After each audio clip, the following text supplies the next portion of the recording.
I'm Akshita Shanbag. I'm a nutritionist. I hold a master's in nutrition and dietetics and a diploma in nutrition and health education. Can women fast? Yes, women can fast. But there is a small thing that I want to share with you. Women have different hormones and there is a lot of communication and interplay between these hormones, due to which women fast a little differently. Women who are not getting their periods regularly, either due to PCOS or due to some hormonal imbalance, if you're practicing a healthy fasting as per the circadian rhythm at least, you tend to get normal periods or normal menstrual cycle.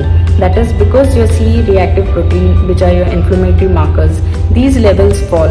At the same time, your blood glucose levels also fall, and this will help regularize your period. Every month, your uterus produces an ovum that waits to be fertilized by a sperm and then develops into an embryo.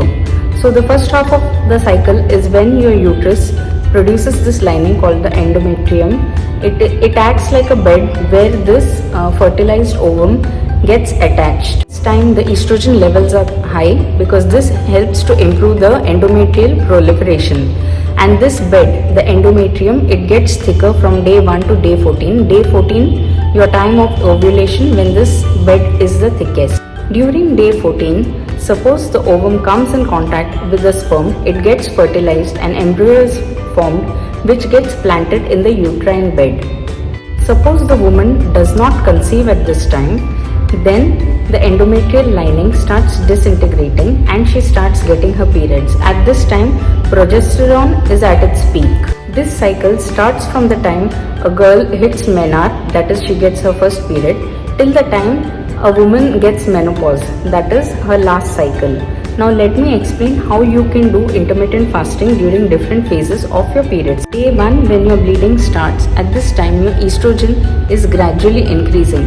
You can either do a 14-10 or a 12-12 ratio fast. 11 to day 20 is when your estrogen rises and then falls, and progesterone slowly starts increasing after day 15. This is like the transition phase where you are transitioning from estrogen to progesterone. When estrogen was at its peak, you could fast better. Say even you could do a 16 to 8 ratio fast. But at this time, when your progesterone starts going high, at that time you need more of glucose. That is when you have all these cravings. So at this time, go in for a 12 to 12 ratio fast. Day 21 to day 28. This is when progesterone starts rising, and get this link. Progesterone needs insulin and insulin needs carbs.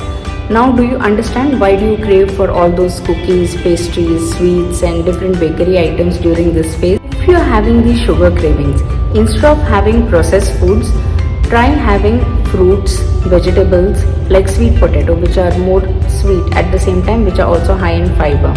Have healthy foods rather than having junk. Thing that I told in this video is general advice. I know I'm a nutritionist, but I'm not your nutritionist. I don't know your medical condition in particular.